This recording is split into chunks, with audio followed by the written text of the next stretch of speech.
Detour City Administrator here. Thanks everybody for coming today, both in person and online. We're joined today by members of our consultant group, I'll call them, Redevelopment Resources and Studio GWA. If you folks would like to introduce yourselves and then we can sort of kick it off.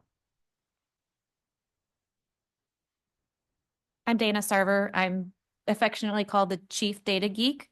I am with Redevelopment Resources. Ashley Sarver is with Studio GWA. We are not related that we know of so far. I'm Kristen Fish-Peterson. I'm with Redevelopment Resources. Ashley Sarver with Studio GWA. And we have been working on the comprehensive outdoor recreation plan and the historic preservation plan. And Michael Smith with Studio GWA.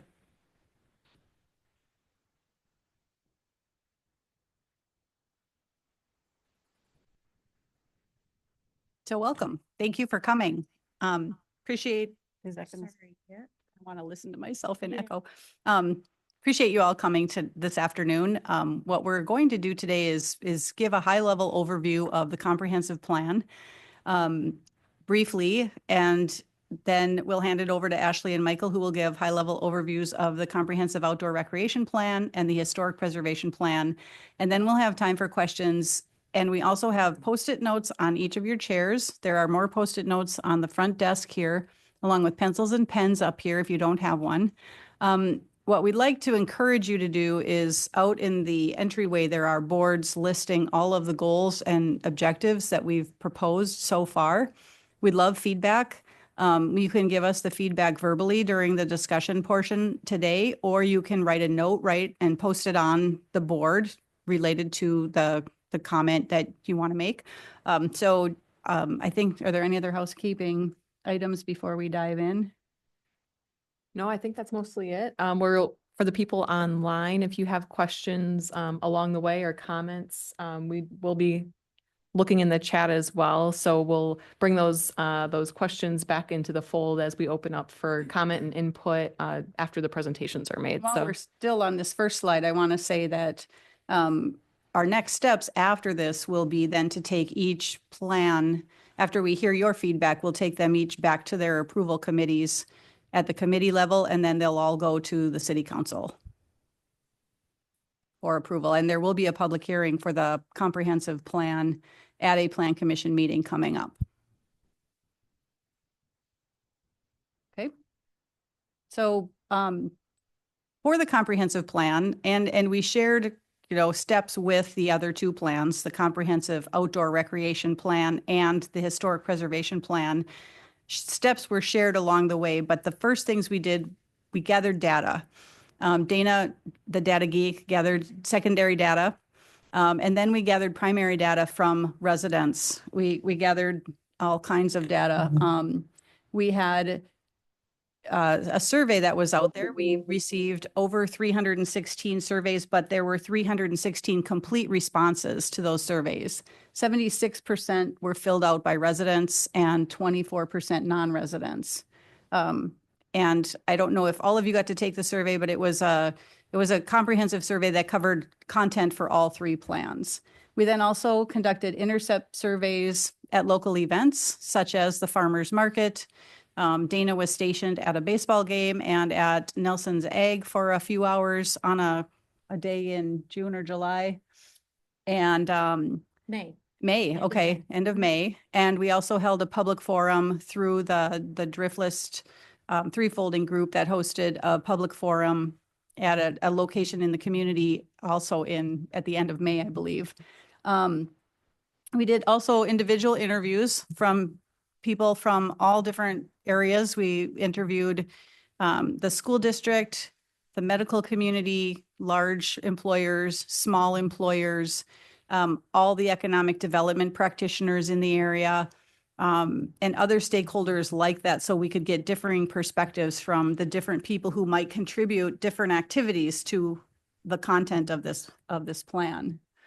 So the comprehensive plan, if you're familiar, you can go to the next slide. I'm just not going to talk all about that yet. The comprehensive plan overall is a plan that has 7 or 8 different chapters with different topics of content. We're going to go over in this presentation, the housing, the issues and opportunities, the housing and the economic development goals, but we have goals and objectives on the boards for other categories such as transportation, ag, cultural and natural resources, utilities and community facilities,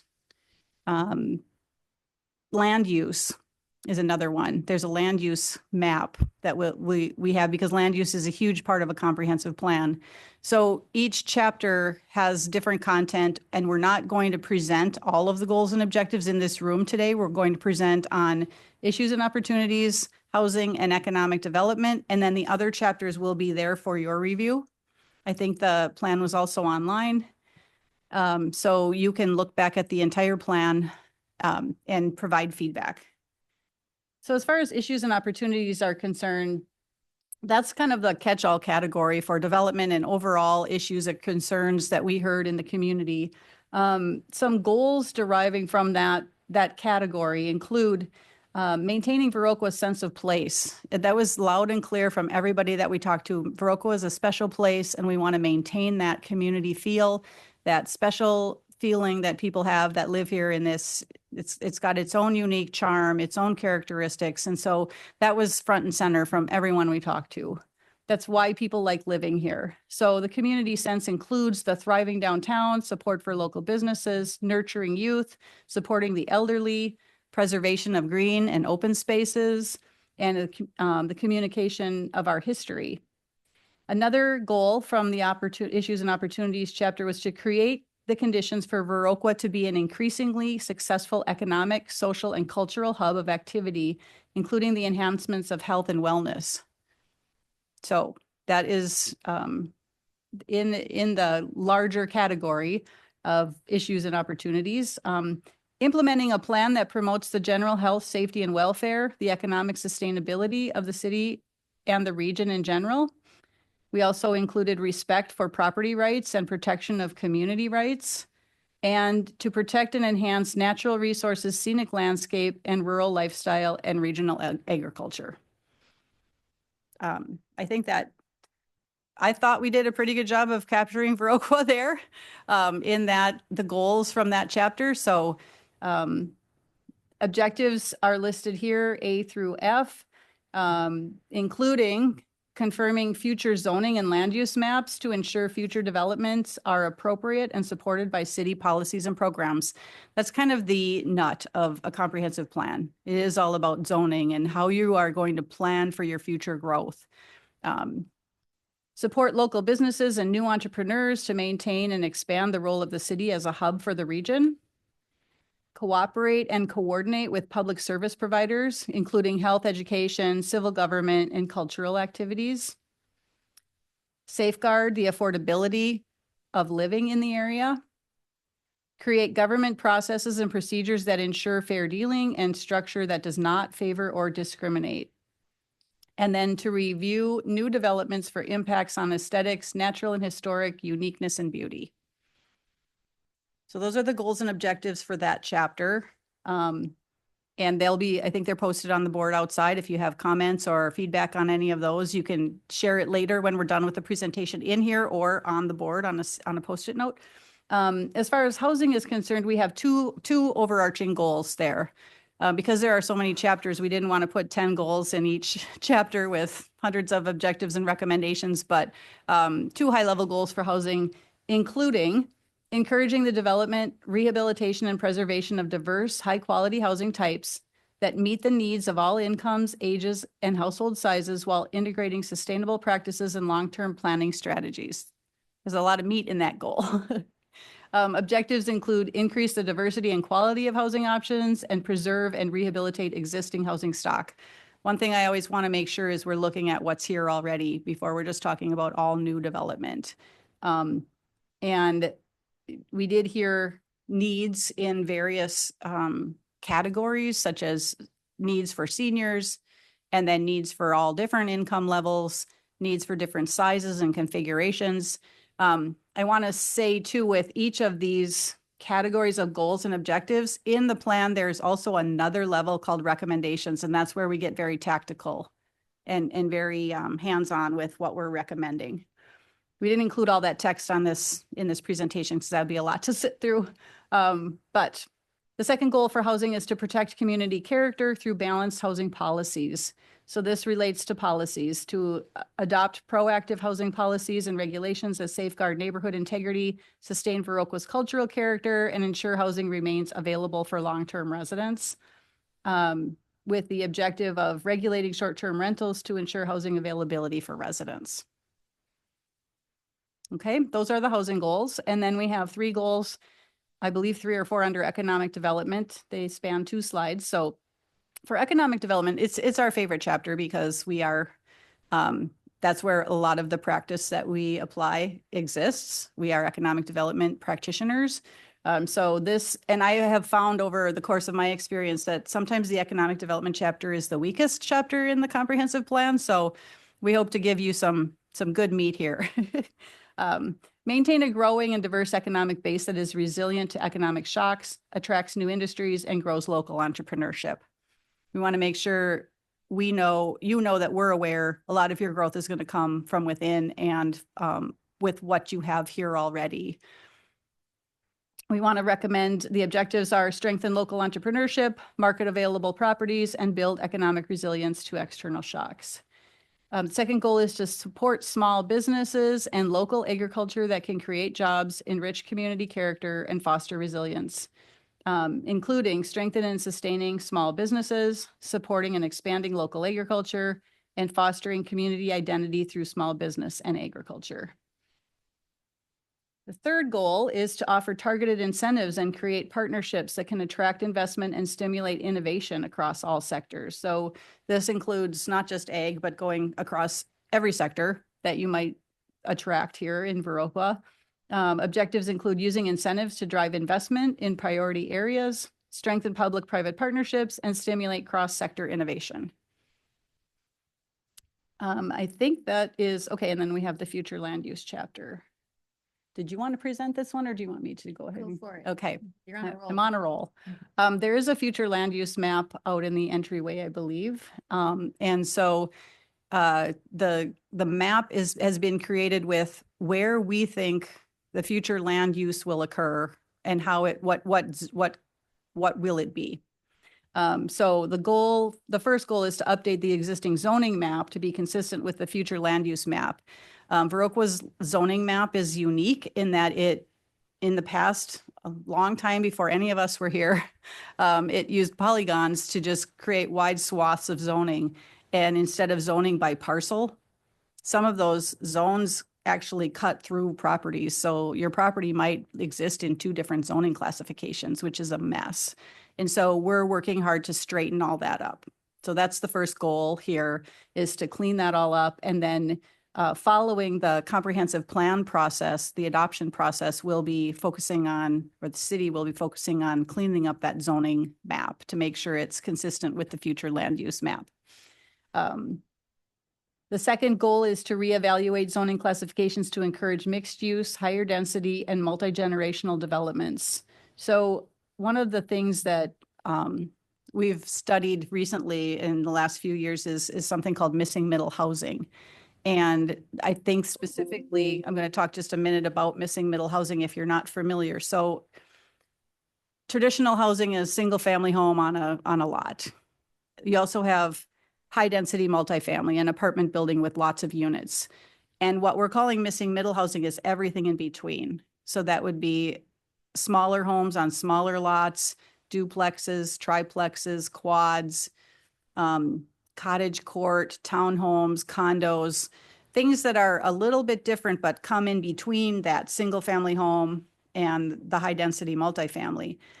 Right now, many communities' zoning codes are not written to be to encourage that kind of development because lot sizes are called out, the lot coverage area is called out, setbacks are called out. And when you have a higher density development, you want to make sure you have smaller setbacks, a larger building footprint can go on a lot, maybe a smaller lot to begin with, maybe 0 lot line.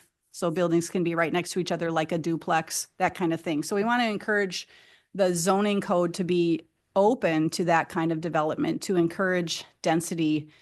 It also ideally encourages affordability, because if you're building duplexes and triplexes, those units conceivably are less expensive than a single family home. So that's where we're headed with these goals and objectives.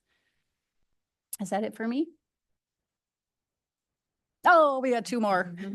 Okay.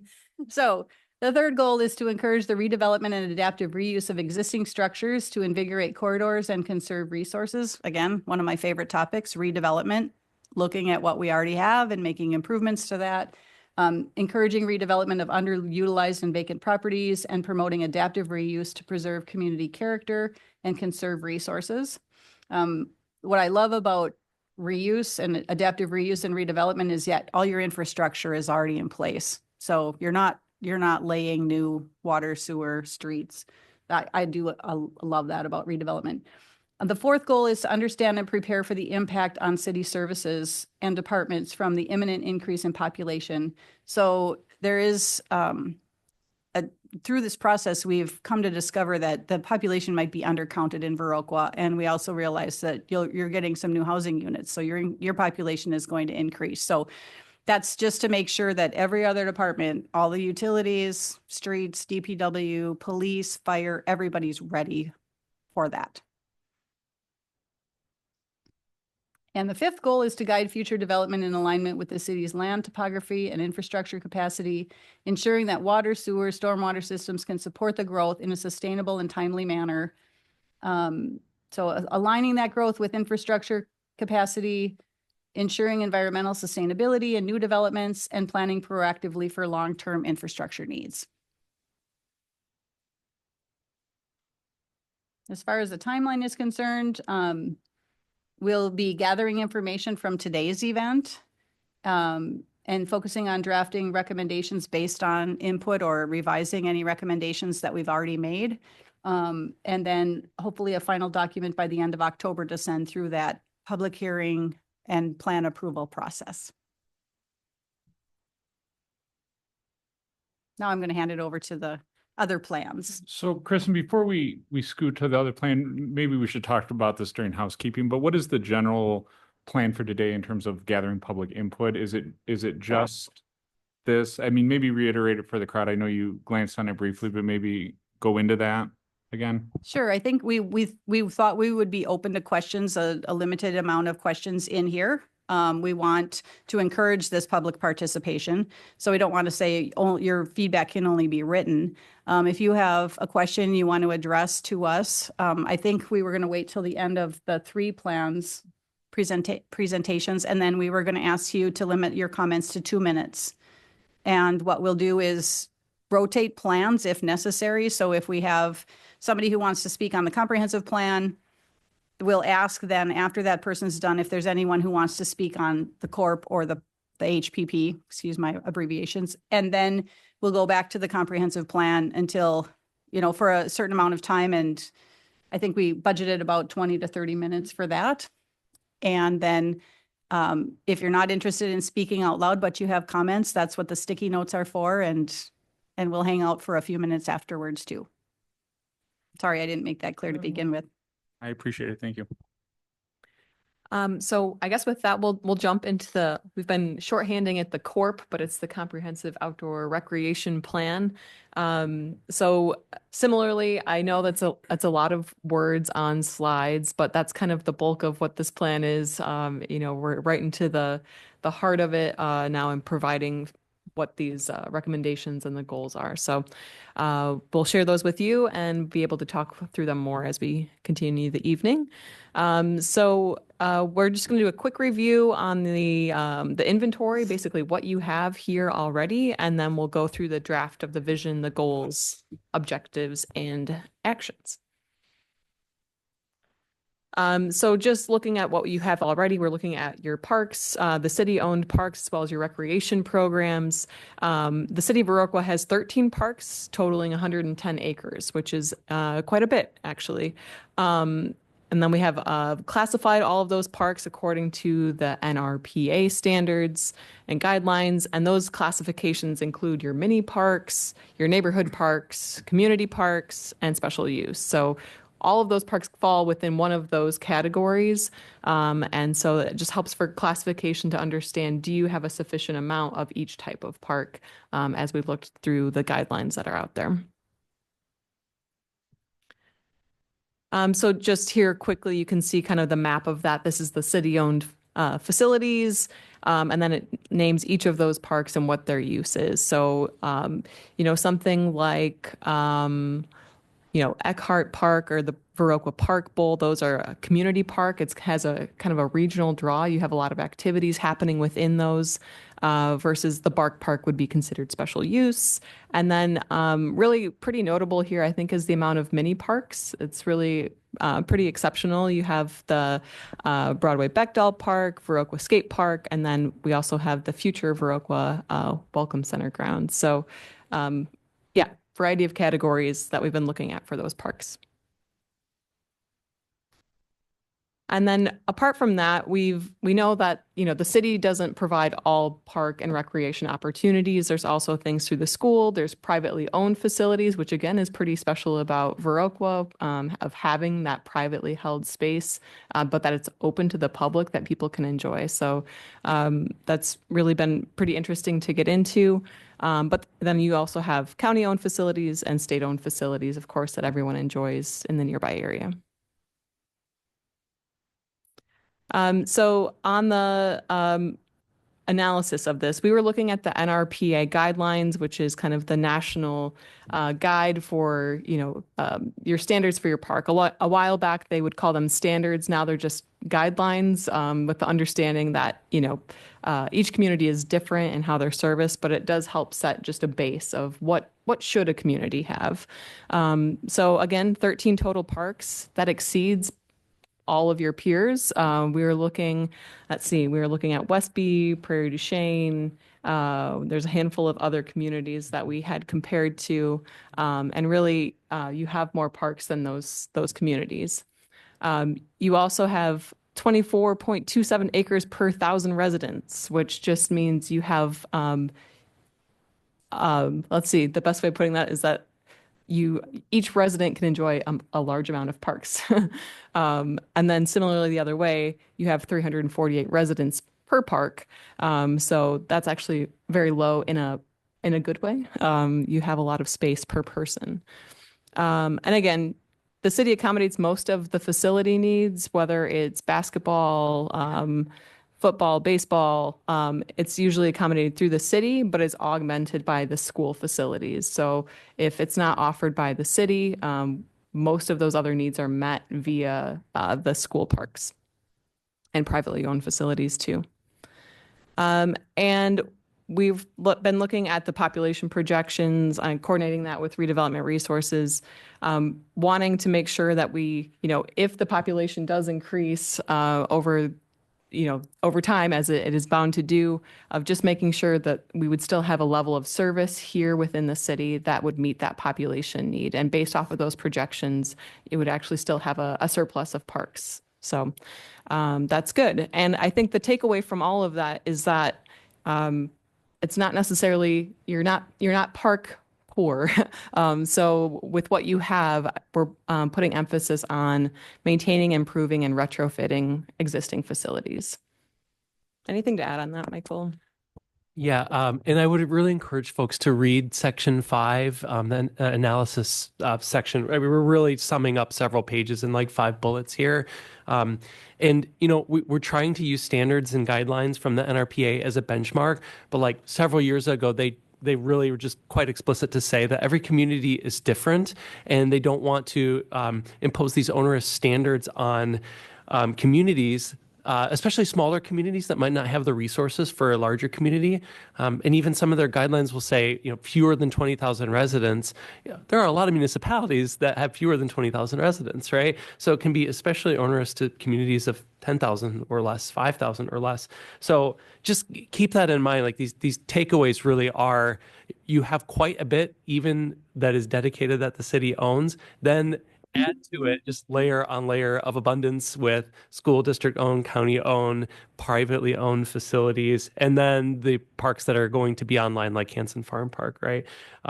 So yeah, more to read in section 5, but I just want to encourage that takeaway is you have great stuff, quantity, distribution, that whole coverage in the city is not lacking, and that's to your benefit. So improve what you have is a great place to be. Yeah. I'll take it from here. So the section 6 includes vision, goals, objectives, and actions. For the sake of time, you'll see just goals and actions. We do have, of course, the vision statement and objectives in the report as well. So I do encourage you to read them. But what we have for the corp is 11 goals and a set of actions in subsequent slides here. I will say these are somewhat malleable. Input is welcome. We might promote some actions to objectives. We might demote some objectives to actions. This is still in progress. So I'll go through them and expound on a couple as time permits. So the first is goal 1, provide safe and well-maintained park and recreation facilities. A series of actions in this goal are to conduct an ADA accessibility audit. This would be specific to parks and in tandem with an ADA transition plan. A second is to conduct a quarterly safety audit. And then third is to seek guidance from the National Recreation and Park Association, NRPA, on assessment and maintenance regimen for park buildings. This is really just to have a set of guidance, a third-party entity to make sure that your park buildings, think restrooms, storage facilities, that there's just a regimen in place for knowing how to prioritize capital improvements. Goal 2, provide a safe and well-maintained transportation network, especially for people walking and biking. You'll see a series of actions that have an asterisk at the end. These come straight from your recently adopted bicycle and pedestrian plan. I really feel like it's important to make sure that your plan efforts are continuous, coordinated, comprehensive, right? 3 C's, that's what we live by. And these are concise and really appropriate for this particular goal. So you'll see those in the bottom 3 slides, but bullet 1 is also relevant as well. In the 2025 bike plan, they do propose a path that would provide access to Prairie Wind Park. Well, of course, that's going to have to occur via easements or not as direct. I guess Plan B would just have it go through the cemetery on existing gravel path there, but it would be more efficient to do the first bullet there. The second is to deploy speed countermeasures on local streets near neighborhood parks. This would be especially where there are no sidewalks or crossing facilities. So think like Court Street Park or Hanson Park, especially next to the independent living facility there to the east. I'll read the following 3. Update policies and procedures for education and enforcement regarding removal of snow on sidewalks. Prioritize enforcement of winter maintenance of walking routes connecting schools and parks. And create a policy for winter maintenance of trails.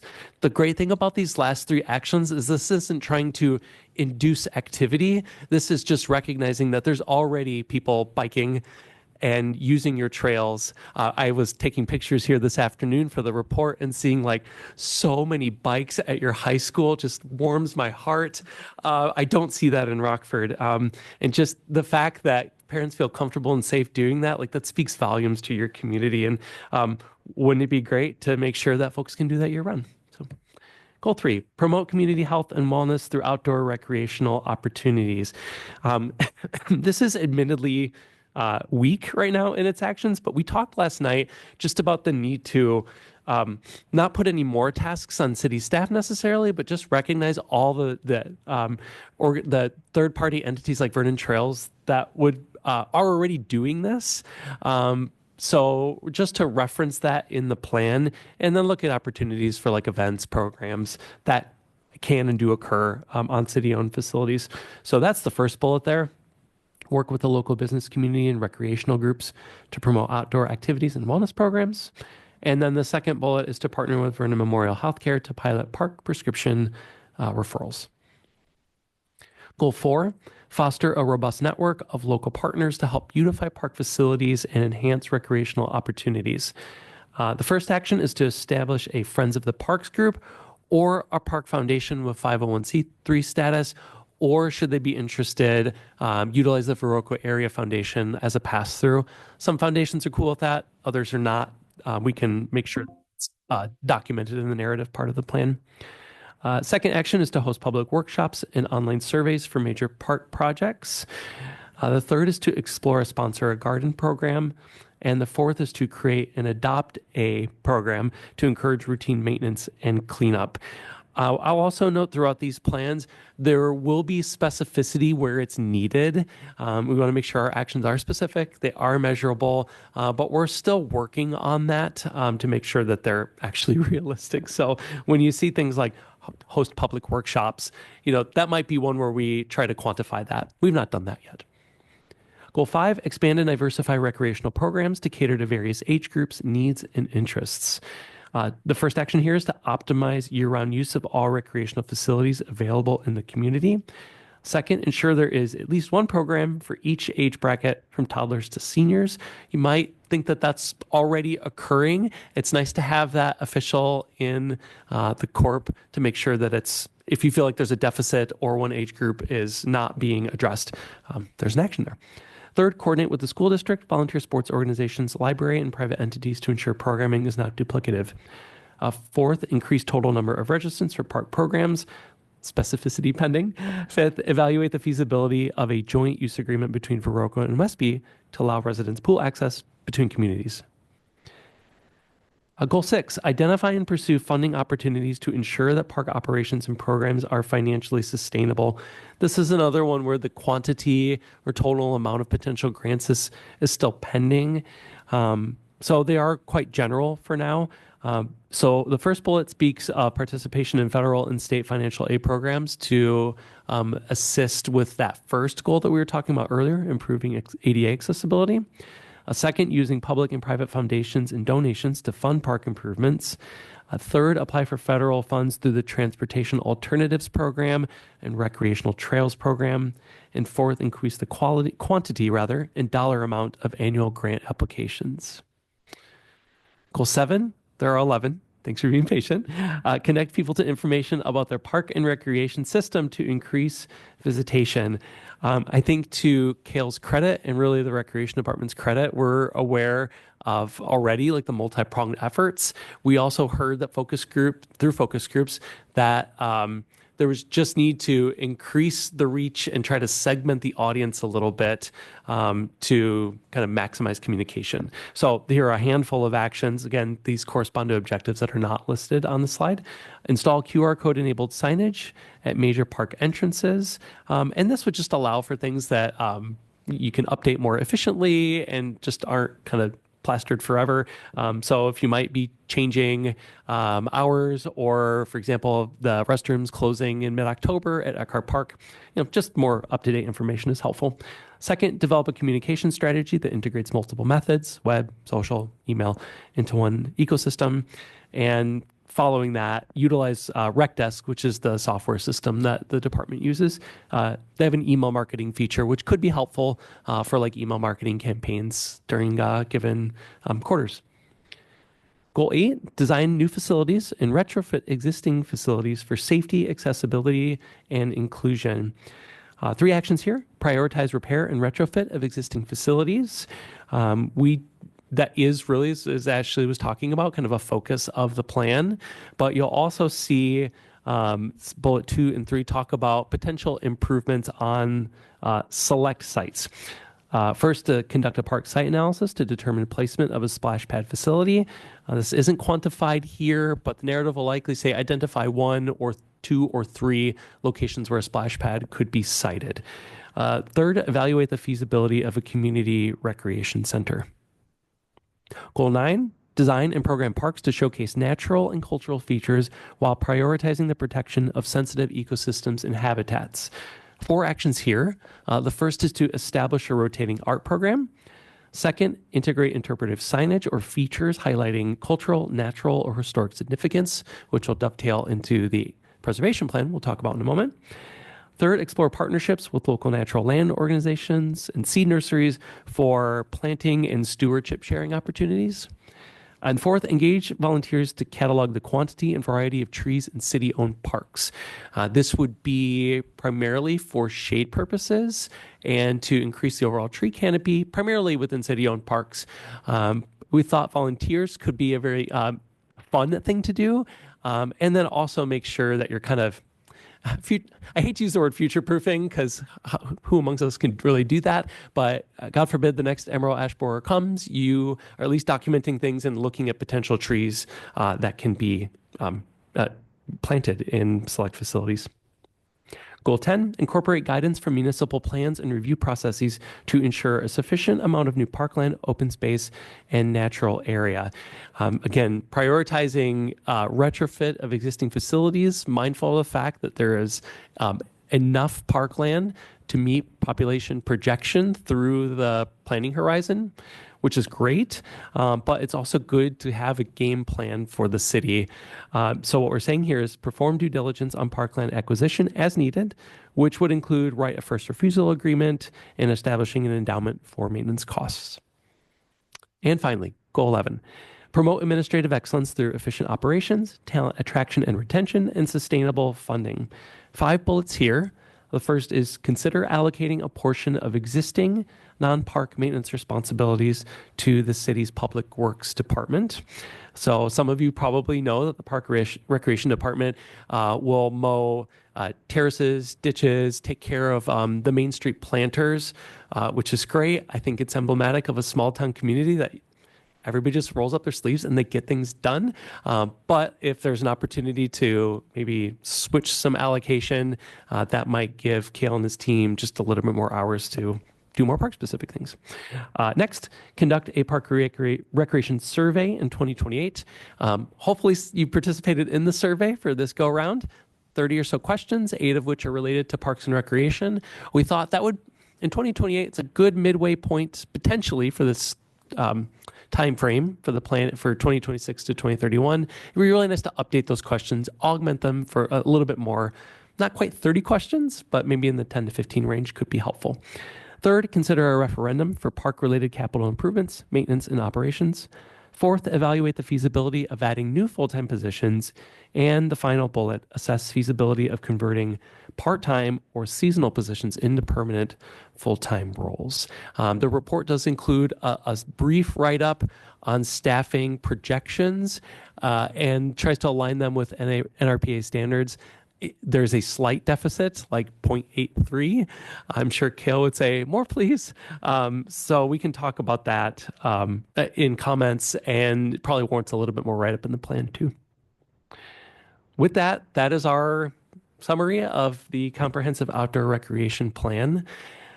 I know that we're going through quite a bit. Our timeline right now is 4:40. I feel like we're still on track to cover the 15 minutes that's necessary for the HPP. Okay, with that, I'll hand it back to Ashley to tee up. How are we doing out there? Okay.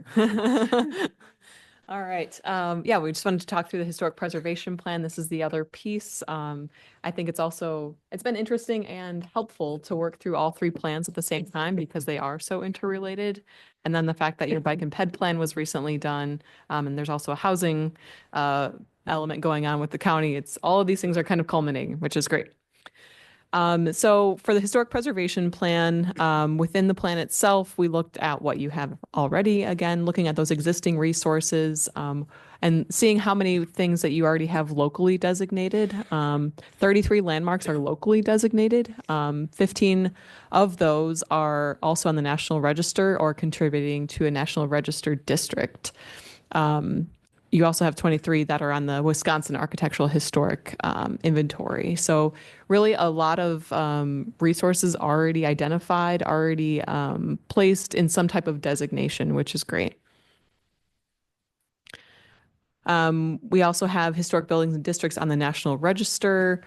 So there's 4 properties individually listed, 1 National Register historic district, and then 24 properties that are contributing buildings. That would be more along your main street. So a lot of resources there. The National Register is just kind of, a high level designation, really an honor to be part of it, and just showcases the history of the community.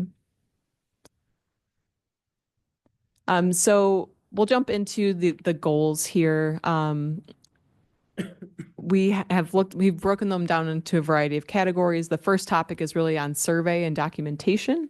So the goal within that is to maintain a comprehensive inventory and designation program for historic and cultural resources that serves as the data set for every preservation action. So keeping track of what you have.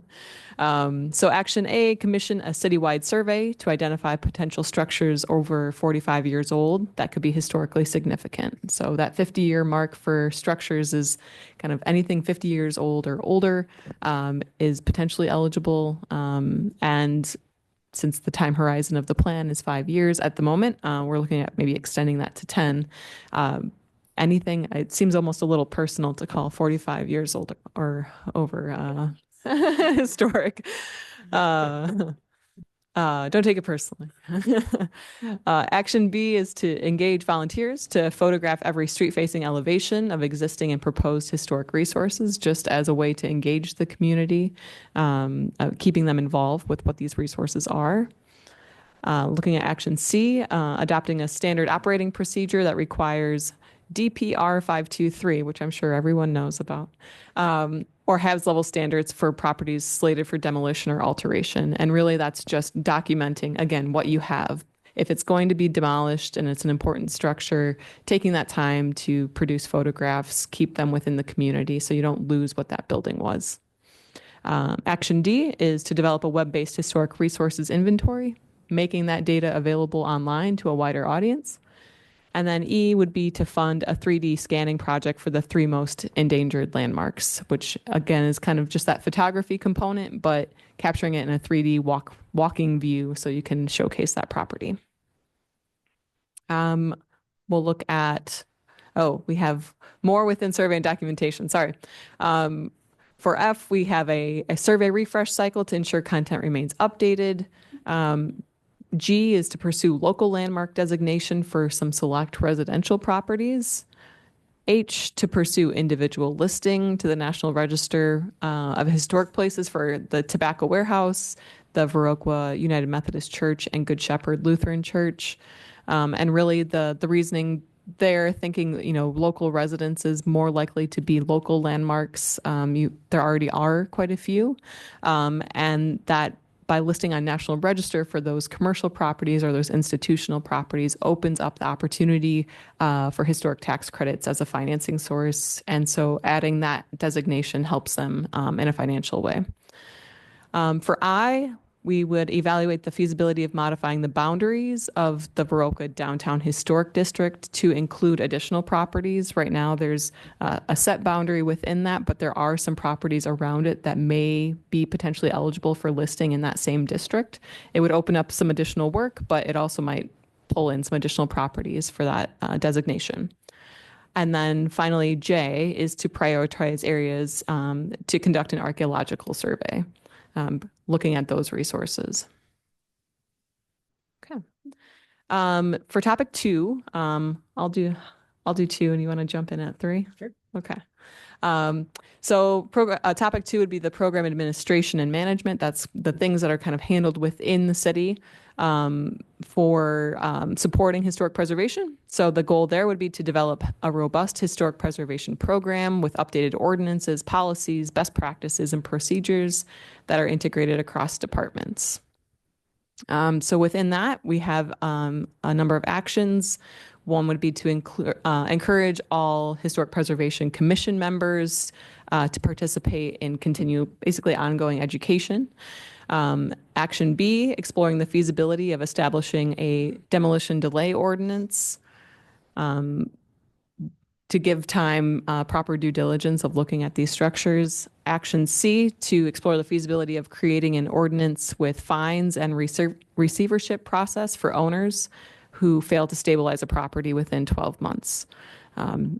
Just basically, it makes it more uncomfortable to not maintain your building, which is in support of keeping those buildings within the community. Within Action D, exploring the feasibility of establishing facade easements for rehabilitation projects that receive city financial assistance. within E is to publish a booklet listing essential program components, just as basically a supportive measure for the commission members. For F is to review the eligible and potentially eligible properties on the Wisconsin Architectural Historical Inventory regularly. Sometimes information will go straight to the state before it comes locally, so it's just a way to have that communication happen back and forth. And then G, to develop sustainable design standards.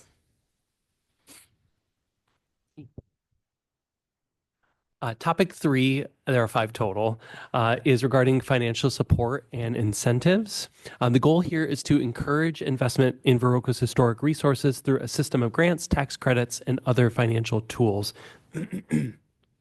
There are 5 actions here. The first is to establish a grant program for property owners making facade improvements or upgrading major building components.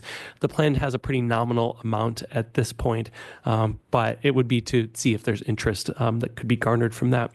Action B is to launch a low interest revolving stabilization loan fund.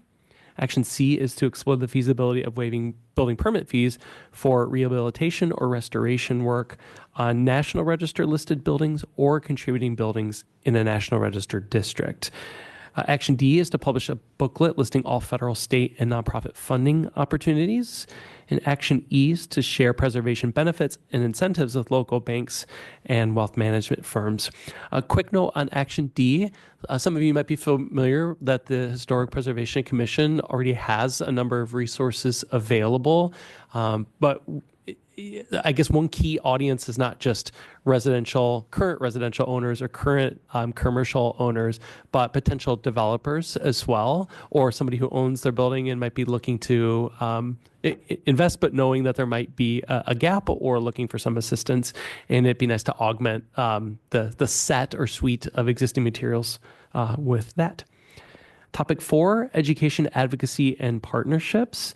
The goal here is to engage community through ongoing outreach and training that builds broad support and practical skills. I think with this topic, 2 things can be true, which is commission members and preservation advocates were concerned that there's always the challenge of having buy-in and not having preservation be like a stumbling block, but rather like a stepping stone to multiple goals, right? Not just with preservation, but other community goals that the city community aspires to. But it also means that there's community members here that are already doing good things. So how can we like address stereotypes, but also like leverage the strengths that community members are already exhibiting here? Thinking about Kristen and the board members at Vernon County Historical Society, among others, Viroqua Chamber, Main Street, and so on. So to that end, several actions. Utilize a tour guide to enhance historic walking and biking tours. Kristen and her team have already produced that content. It's online. I've looked at it. It's great. But it'd be nice to augment that with like quarterly tours, and maybe it's somebody from the Main Street team or somebody from the commission, and maybe even giving opportunities to like tour historic buildings, kind of make something special rather than just a self-guided tour. Yeah. Action B, install heritage kiosks at key locations. Action C, create a preservation rapid response team trained in temporary stabilization techniques. Think like window board ups, right? Very, very helpful, especially if like severe weather occurs. Very helpful for that. Action D, facilitate discussions with property owners of historic buildings to encourage local landmark designation. Action E, promote the sustainability benefits of adaptively reusing historic buildings.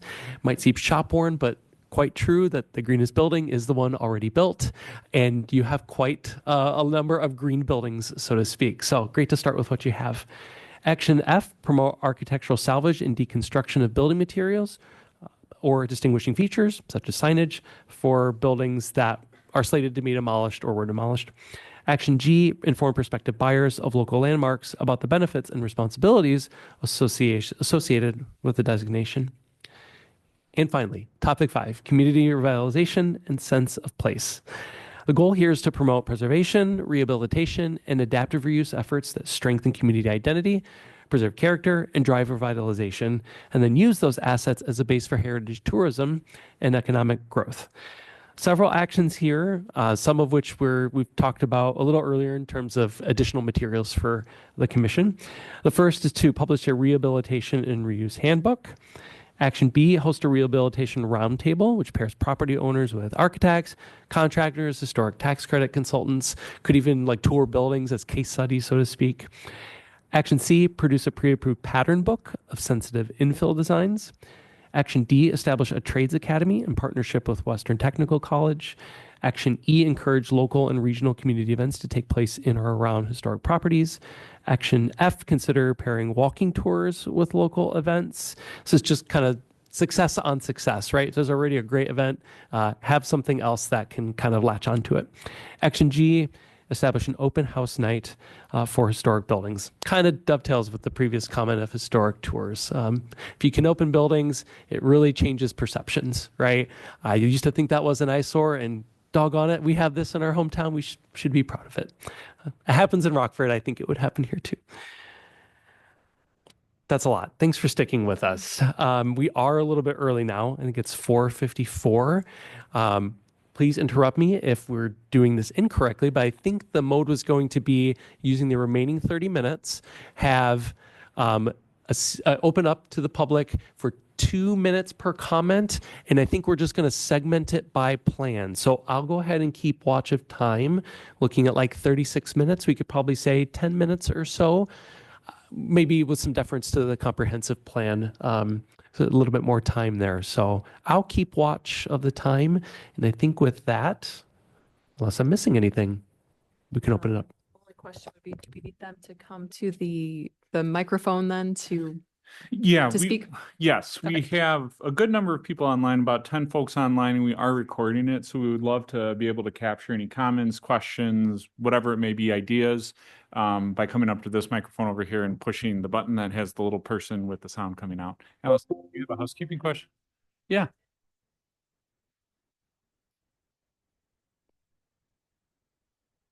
Yeah, I think that if there's clarifying questions, absolutely, that would be appropriate while our consultants are here. Good one. You know what I'm saying? Any other housekeeping questions?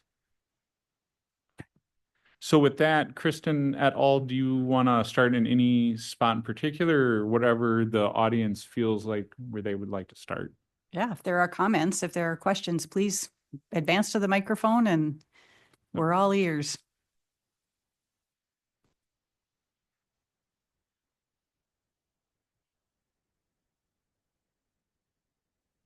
That's okay. Pick one and go ahead and ask that, and then Yeah, you Yeah. can be the guinea pig, and we can, I think the group is small enough online and in person that we can try to be a Yeah, little flexible and that's go just with fine. punches. Right there. Oh, you can't.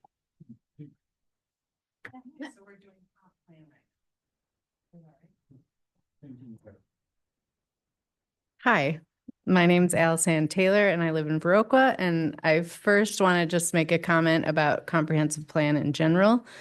I think sometimes people get nervous when comp plans are developed, and I think it's a nod to the city of Viroqua for using this as a strategic moment to be able to inform their next steps. So I appreciate the efforts.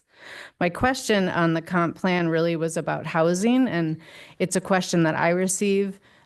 So it's not necessarily my viewpoint, but I'm curious your response to it, that we talk about housing shortages and the need to create more.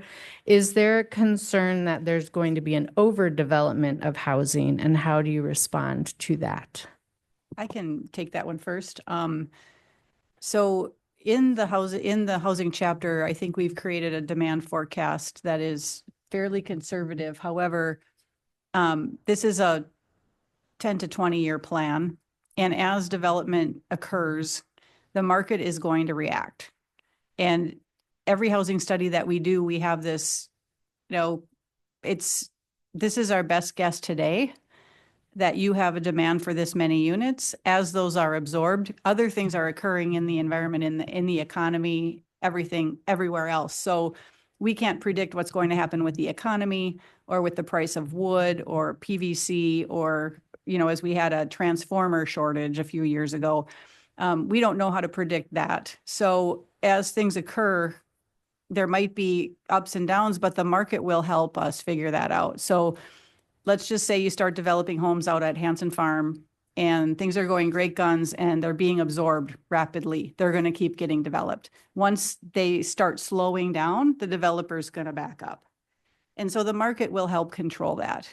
So we're not concerned about overdevelopment because you have smart contractors and developers who have to get financing and they're going to be reacting to the market in real time. And I mean, even right now in Madison, we're seeing that the foot's coming off the gas a little bit in the housing sale market. There's a little more inventory. Houses are staying on the market for a little bit longer. So Veridian is kind of saying, we're slowing down a little bit, and they can be responsive. Those housing developers, they will be responsive. So I'm thinking the market will help control that. Does that make sense? Yeah, I'll just piggyback on that. So with it being a 20-year plan and we're projecting, so many units to be built on an annual basis, development doesn't happen like 20 years in advance. So it's like you said, it's just strategic kind of idea of like, if this is going to happen, where should it happen? And then developers, they're looking at 2 years, 5 years out, maybe by the time it gets through all the approval processes and financing and they get all their ducks in a row. So it's a much shorter time frame. And like Kristen said, they're really going to say, I think there's still the demand here. Or, you know what, we're going to do phase 1, see how it goes, and then we'll maybe open up more.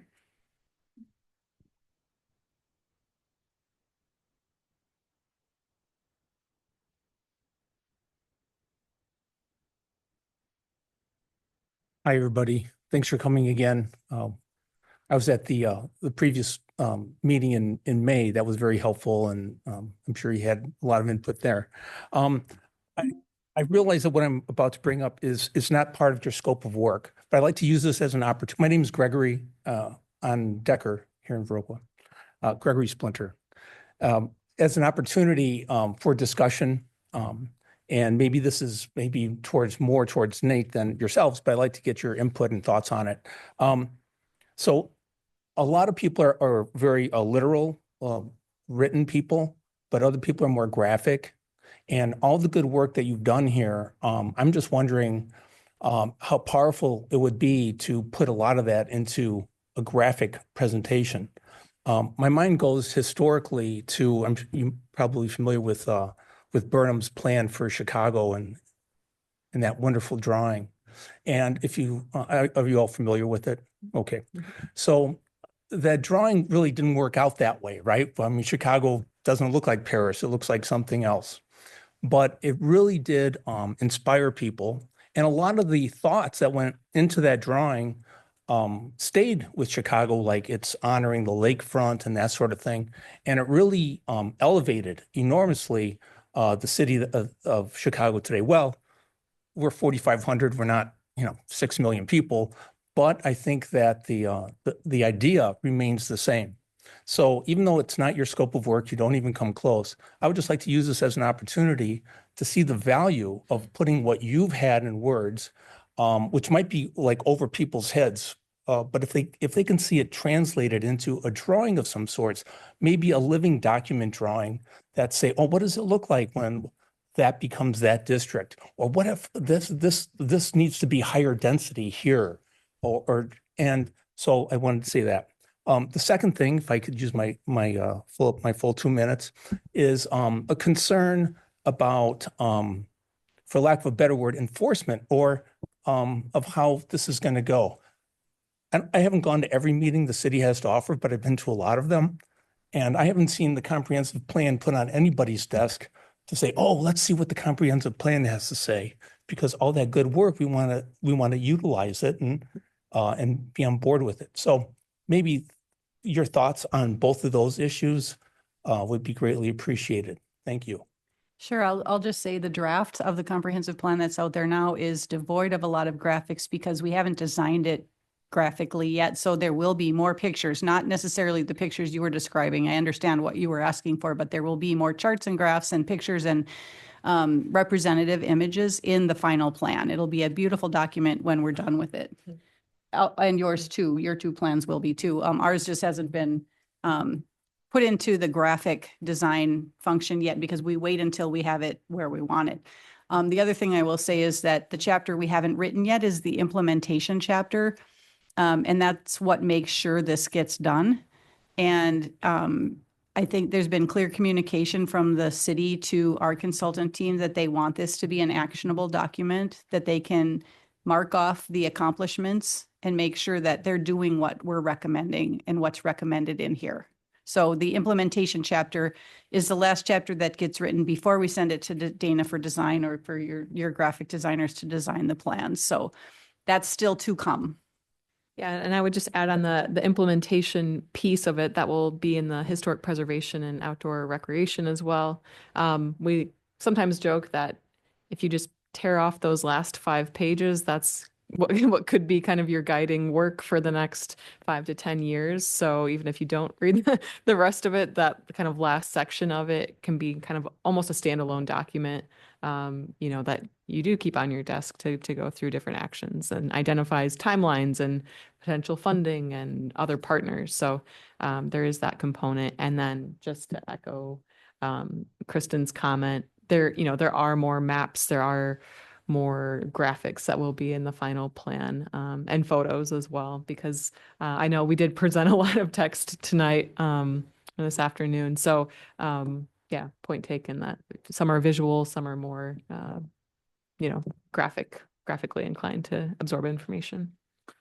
And just real quick, I'll just speak on behalf of staff. Myself, city administrator, and then Kel Pruksh, our park and rec director, and then Cindy Hubbard over there, our historic preservation chair. We sort of represent the 3 staff members who are looking forward to the outcome of these plans.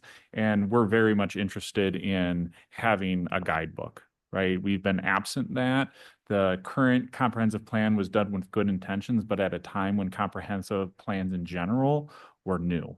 And so there wasn't a lot of great direction, and frankly, it was very outdated. And so I think there is an enthusiasm from staff to have these plans, but also there's some teeth to like the implementation, and particularly the zoning has to follow what is outlined in the comprehensive plan. So there are a few elements that are very real for us, but also like part of it's the culture, right, Gregory, of like having a staff team and having city employees who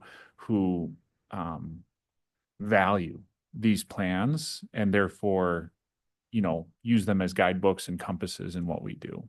So anyway. Hi, my name is Shayna, and I'm a local native of this area. I came back to caretake for my parents, and I was born and raised and went to the public school here. I went far and wide away thinking I'd never move back, but that je ne sais quoi, we've got it here. And I'm really grateful for the very evident amount of work you've already put into establishing who we already are or where we've come from and how we got here. And I have more of an anecdote. Unfortunately, everyone in the room knows me to not be so succinct. So just to put it as best as I can, because it is my key concern as a middle-aged single person who is willing to be mission aligned in the work that I do, which means I work locally for a local nonprofit. I went from working from home for a faraway place and making really good money, and to stay more mission aligned and be happier and enjoy this community more, it does mean I can't afford to build on the plot of land that I purchased. So I'm really, really, really grateful. I just want to be emphatic about thanking you for looking at that middle range of housing that isn't available to those of us who are trying to contribute to what we have here. I'm really grateful that there are people at the highest level and the city level looking into those key concerns, because it's one thing to see where we already are and where we're trying to go, but it's another for those of us who are trying so hard to fit our puzzle pieces back in, how to find the future we're looking for on a much lower income and slower scale of making income that we can make from around this area. So thank you. I appreciate you. Cheers. Thanks.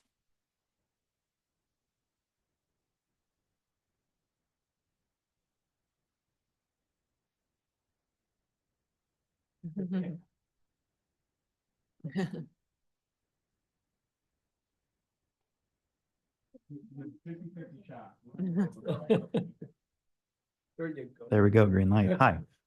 Real quick about the outdoor recreation. I know you, what? It doesn't matter. Yes. I'm a resident here. My name is Daniel. I moved here 2 months ago. So, hi. Hello. About the outdoor recreation and like connecting all of the trails and whatnot, I noticed in the plan that it didn't include a mention of the Baroka Westby Trail. And how that fits into like kind of the network and the connectivity between obviously neighboring cities and what we think of for transportation corridors and all that, and also how that fits into like the overall trail plan. Michael, I know you've been in that bike and ped plan. So kind of simultaneous with our plan, which is mostly focused on like the city-owned facilities and components, keeping in mind that it does connect to a larger, regional, and you have some expansive networks here of trails. So we really were focused on within the community and connecting within it and aligning with the bike and ped plan. I don't know if in some of the research you did, if there was a piece related to that, the Westby Trail. Yeah. And part of this just comes down to timing. So we had the existing bike ped trails layer in map software that we received from the city engineer here. But it's between that and then the bike ped plan that's been adopted, that latter map layer came in much later, and I've not gotten it into the narrative portion. So Kristen was alluding to this earlier, like we're trying to wrap up the narrative portion, and then we're kind of be in like full layout mode. So getting the document together, getting the maps together. So that question of that missing trail will be addressed both in map form and in narrative form as needed. It's just missing right now. So, but good catch.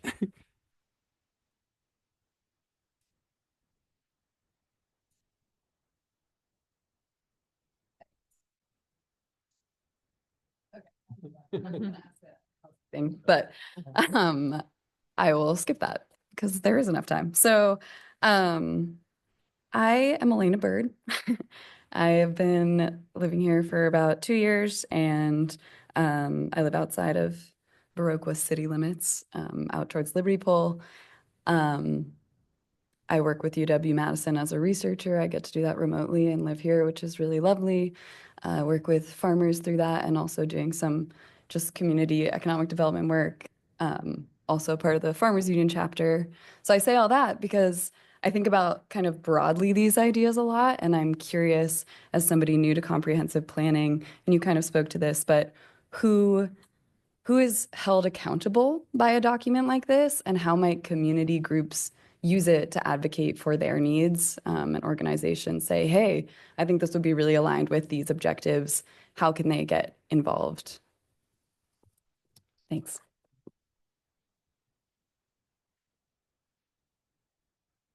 Yeah, I was thinking about a clarifying question there. So if I'm understanding, it was Elena, right?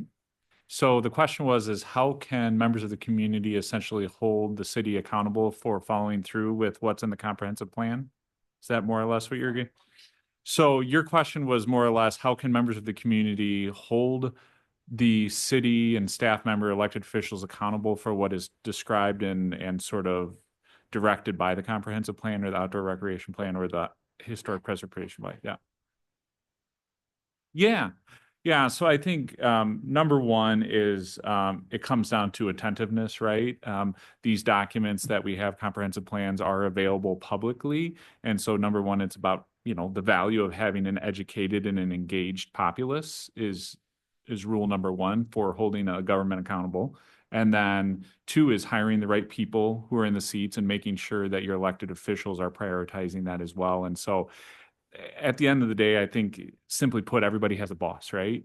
My boss is the mayor and the council, and the mayor and the council's boss are you folks. And so everybody's got to hold each other accountable for doing what we all agreed to do as part of this, democratic state we live in. And so I would say that's how it goes, right? And I think getting it created and having a participatory process in this, delivering a legitimate plan, really is sort of the first step in that, right? It's something we all agreed that we would do this. We had good conversation about. Now there's no reason we shouldn't do it. So is that helpful? And I think being involved is just, there's a lot of opportunities within the plan. And certainly Kale and I both know that city staff and resources are limited, a lot of that by the state. And so looking within that plan where it says, what is feasibility for this, this and that, insert nonprofit group, insert public or private entity, insert volunteer group, insert, there's just, as we go, I think you'll see a lot of opportunities that will come to the surface. And I can give an example. When I was writing the goals, objectives, and strategy or recommendations for the ag, cultural, and natural resources chapter, there's a limited amount of opportunity for the city to control some of that stuff. So how do we get the community involved in participating in ag, cultural, and natural resources? That's where, we try to think about that when we're writing the content. So check out chapters like that. I mean, specific things like housing and economic development, housing, the city can't do everything in housing either. They can ensure the zoning is appropriate. They can market the community, so we try to write goals and objectives that the city staff can do because we don't know who else is going to be held accountable to this. So that's kind of where we're thinking when we're writing this plan, but there are opportunities to get engaged. And they're in there. So do you have anything to add? I just want to say before we move, there are online questions and comments. So if you have a comment about this one.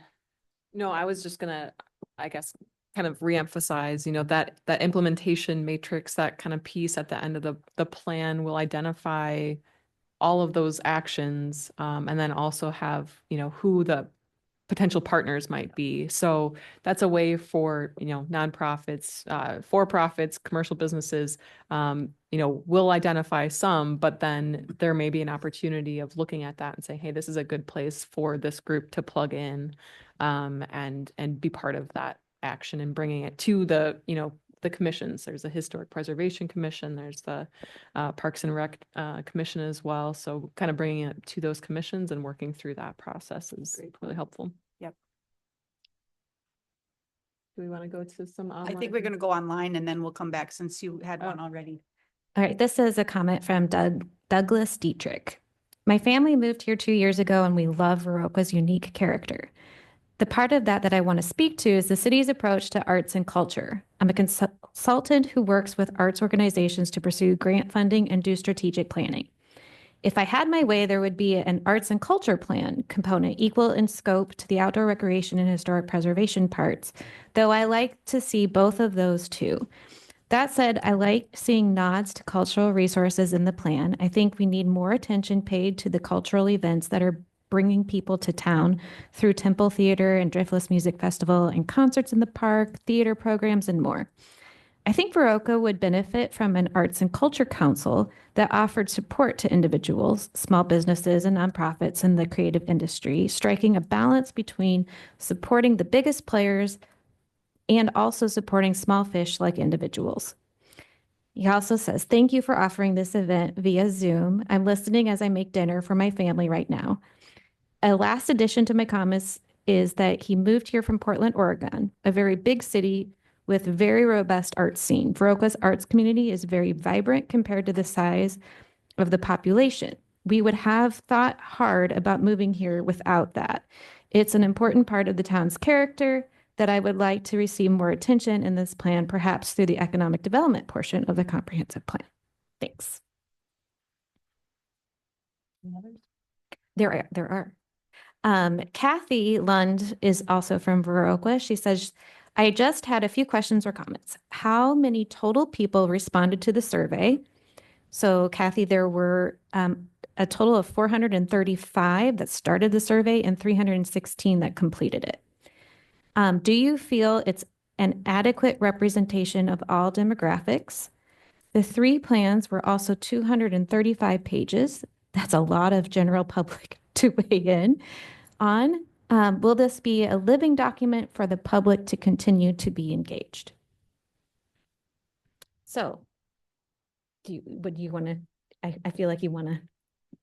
Personally, no. I don't. Oh, I okay. mean, it's up to the city if they, make it a living document. I think there are opportunities, as Nate mentioned, to be engaged in public meetings, and there's always a public comment section at the beginning or end of different meetings. So there are opportunities.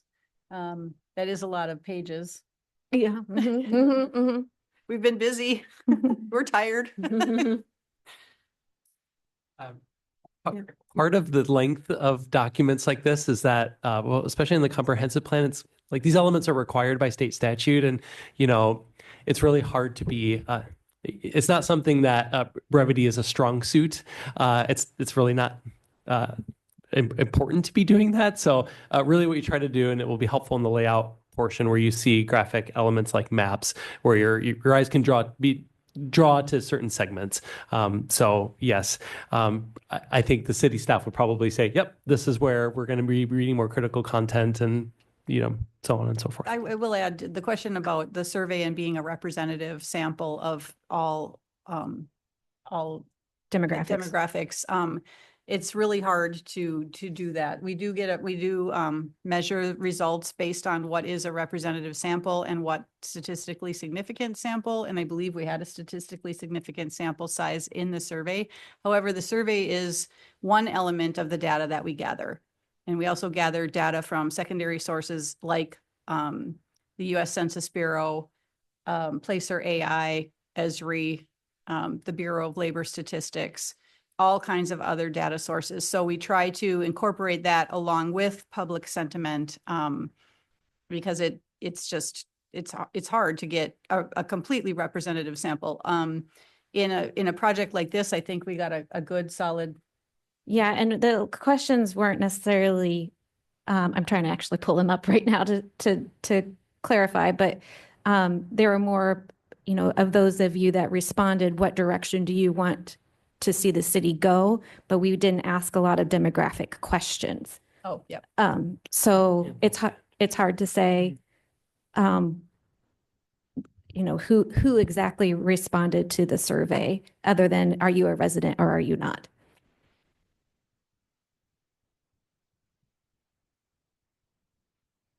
Are there any other online comments or? Well, let's maybe go to your.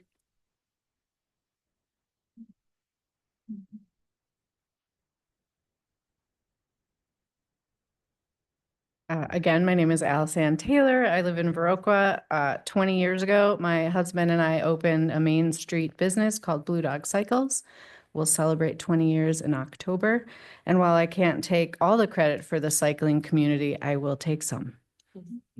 At the same time, we organized a nonprofit called Vernon Trails that also has expanded outdoor recreation. Now, I will say 19 years ago when we came to the city to suggest an outdoor recreation plan, it was laughable to many. So I want to acknowledge the progress that has been made here today, that it is, it's really encouraging, dare I say, inspiring that it is part of an intention for the city. So I just want to say that. I have a couple questions, mostly because my eyesight's not very good. On the map that you had, was the VFW property included in that, and was Hubbard Hills included in that? I just couldn't see. Yes. Okay. And then also, could you pop up goal 10 for me on the screen for a moment? For the For outdoor rec, Oh. please, because I was taking a note and I want to make sure I read it correctly. What I am curious about is there's been, through Vernon Trails, that's the one I can speak the most to, a lot of infrastructure built on some of the privately owned lands that are publicly enjoyed by the public. And if the city thinks about goal 10 on how to ensure the new spaces or open spaces or current spaces that outdoor rec is there, if they were to be compromised, I'm curious how the city would help meet that. For example, if the VFW were to be sold, how would the city help to try to preserve that? And I know you don't have an answer for that today, but it is something we are mindful of because there's investments made and the community has used that outdoor recreation. We know from our work that communities have vibrant life with outdoor recreation, and we also know it's an economic driver for local economies. So there's always this mindset, like if some of our spaces were to go a different direction, how could we partner with the city to keep them as outdoor recreational spaces? So I just kind of wanted to put that out there in this moment. I don't expect an answer, but it is something we are always curious and cautious of. Yeah, Thank I will you. comment on that because it's a kind of a different perspective on, I think, where we were thinking for this goal of just thinking of, there is a lot of park spaces, like you mentioned, that is serving a public role on private property. And so the action here that we were discussing was, performing due diligence on any future acquisition as needed and right of first refusal, establishing endowment. And that was more thinking of like for properties that are private that maybe there might be a future request of, does it become city owned? And so just putting that, there needs to be some due diligence into that, and potentially, right of first refusal might make sense for some of those properties. But I think to your point as well, it's also thinking about, well, if it is private property and we're enjoying it, but say someone wants to develop on it, what is the workaround for that? Or, I shouldn't even say workaround, just how does the community respond to that? So, point taken, we haven't talked a lot about that just yet. Well, we did have a conversation about it last night at the Park and Rec review of this very plan. And, Kayla and I, we've had many conversations about the value that third parties provide from a recreational standpoint, whether in the way of land and or programming. And I think what this goals allows us to do, or this comprehensive outdoor rec plan does, is help us think about the future in the event that this organization has to shut down what becomes of this amenity, right? And it's not just any one property, it's all of them, right? We are very lucky to have a consortium of different players contribute, and looking forward to say, like, what if, and having some contingency plans built in for that is, I think, what you're talking about, Allison. And that's a conversation we actually started last night to a certain degree.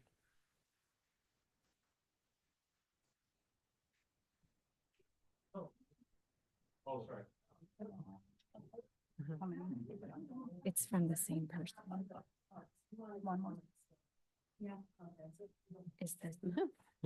There's like two. Just make sure you hit the little button on the left side. Right side. Hi, my name is Sarah Bratnober, and I live here in Viroqua in the city of. And thank you. This is a great start. I was just reviewing the objectives for the comprehensive plan out in the hall, which are great. And there's a sentence right near the beginning about recognizing and preserving cultural heritage, and it mentions Native American, Norwegian, Amish, and one other group, I forget, and agricultural heritage. And I just wanted to request that be expanded and looked at a little more carefully. I mean, as far as I know, Amish have only been here for 50 or 60 years.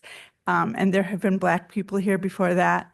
There have been Polish people before that, Italian people before that. Sure, it's predominantly Norwegian if you go back quite a ways. But I think there are people of all those nationalities that I just mentioned, plus other religions besides Amish, that I think should be recognized if at all possible, because some of those people from those groups do live here now, and I think they deserve to feel a part of the scope of what we're recognizing today. Thanks.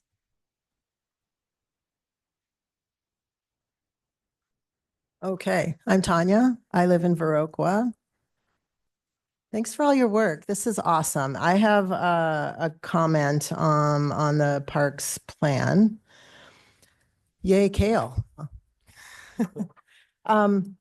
I, first of all, thank you for establishing a Friends of the Park. I think that's really important. And Kale, sign me up. You want some help with that? Put my name down. It's been something, it's been bandied about and talked about for years, but it just takes some initiative that I apparently don't have to get that going. Yeah. So one of the things, I should also say I'm one of the co-owners of the Prairie Wind Park. And so my biggest my biggest relationship with any sort of Parks and Rec is that I'm a walker. One of the things Viroqua does not have is walking trails. I don't count like a sidewalk that we call a walking trail.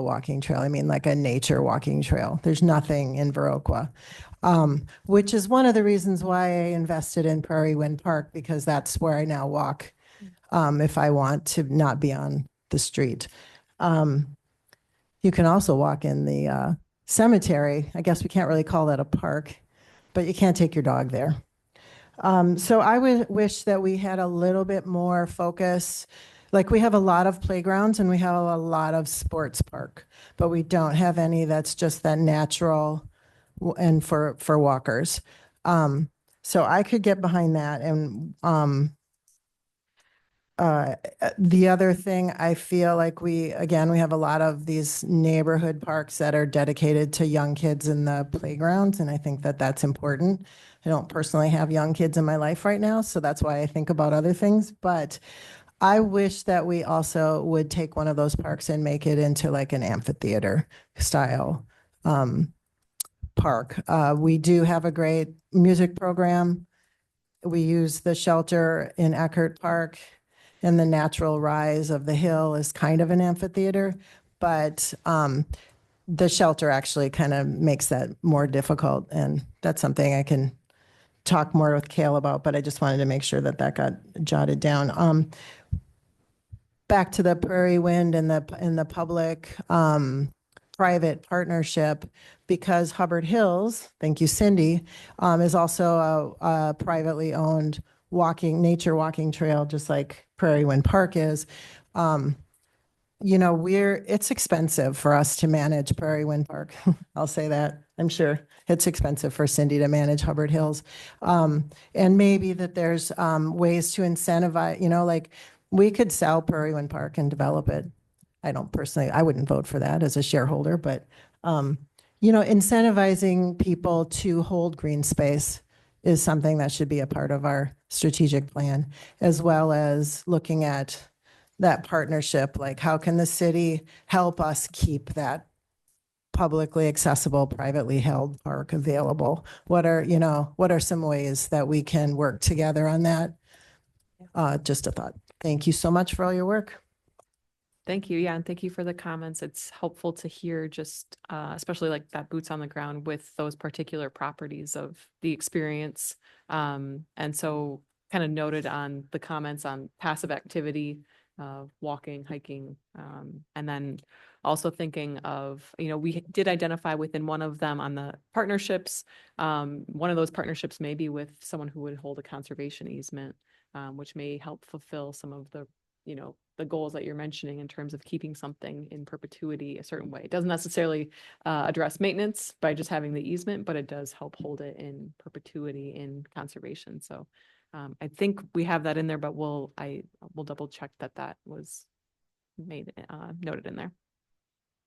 So just in terms of time, we are right at 5:30 now. I know Gregory had a question and we do have a little bit of Two more online comments. two more online comments and then Gregory, and then I think we'll be getting close to wrapping it up. Again, Kristen, you had mentioned there will be a little bit of time afterwards to mill around outside and maybe have conversations, but we do need to flip over at 6 o'clock for the next meeting. Finance starts at 6:15. So just in terms of timelines, Dana, do you want to read Sure. out the online and then we'll go to Gregory? Because I think those have been up for a bit. Sure. I did want to clarify, we did ask a couple of demographic questions, income and age, and I double checked and it's very reflective of the community. So to that, I just wanted to answer that question.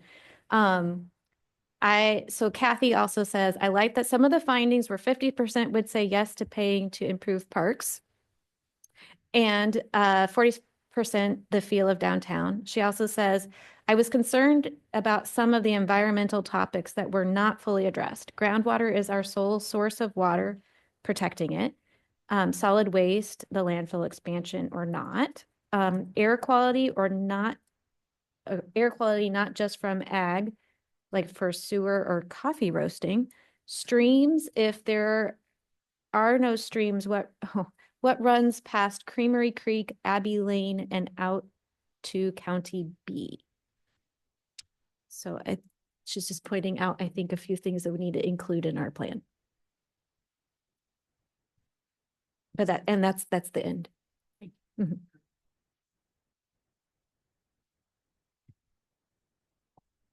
Thanks again for letting me appear. Gregory Splinter on West Decker. Once again, this one is a kind of a hot potato, but I feel as if like the collegiality is here to address it. What wasn't addressed was the probability of climate migrancy and climate change. I belong to an organization, 1,500 people, professionals that meet once a year. And it's what's talked about in terms of urban development, urban design, and cities and so forth. I feel as if your comprehensive plan needs to say something about that, even if it's to say that we don't think that there are going to be any climate migrants coming to Viroqua. But I think you need to address it and be honest with that. And if that is an issue, then I think it needs to be addressed kind of clinically as to what some of the studies are saying of what's going to be happening in your own words in the next 15 or 20 years that this comprehensive plan is staying afoot. But I think that we all deserve to have that discussion and be honest about it and have that be inform what this is about. Thank you again.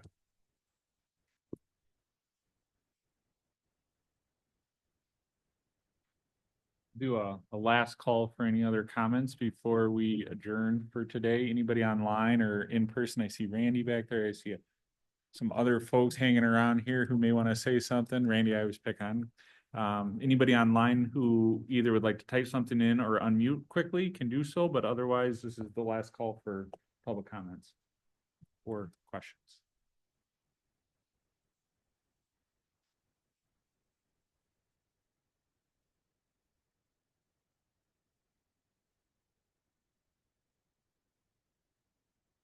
Well, I want to thank everybody for coming out this afternoon and visiting with us and sharing your perspectives. I thought there was a lot of good comments and the comprehensive plan and all the plans are very large and we thank you in advance for going through those. I think it just goes to show just how multifaceted preparing for the next 15 years really is, how many things to take in consideration, things like groundwater and climate change and park space and changing hands of ownership. I mean, all of this coalesces into a lot of things to think about. So thank you for being engaged. Hopefully you stay engaged for the next steps that are to come. We'll try our best to communicate those out in a timely and quick fashion and easy to understand fashion. And with that, is there anything else our consultants would like to throw on top of our goodbye? Just an additional thank you, for spending the time, for reading it. If you share with your friends that, read the second half if they want to get into the goals, if they're intimidated by the number of pages. Appreciate the attendance today. And if there is any follow-up, questions, conversations, comments, where should those be directed to? Probably to you, and you funnel them to us, or do you want them to I come think to we us? talked about, Kristen, your email. Oh, address. yes, I'm sorry, we did. Yeah. Yes. Sorry, Nate. So, we can, I have a couple of business cards here. yeah. I'll leave them by the pens. Yep. And then So Danny come can and put it in the grab chat. those if you're interested in that. Otherwise, did I'll type it volunteer into for the chat box for everybody online. Thanks. Thank you. Sorry, Nate, didn't mean to throw that at you. You have it. No, I want.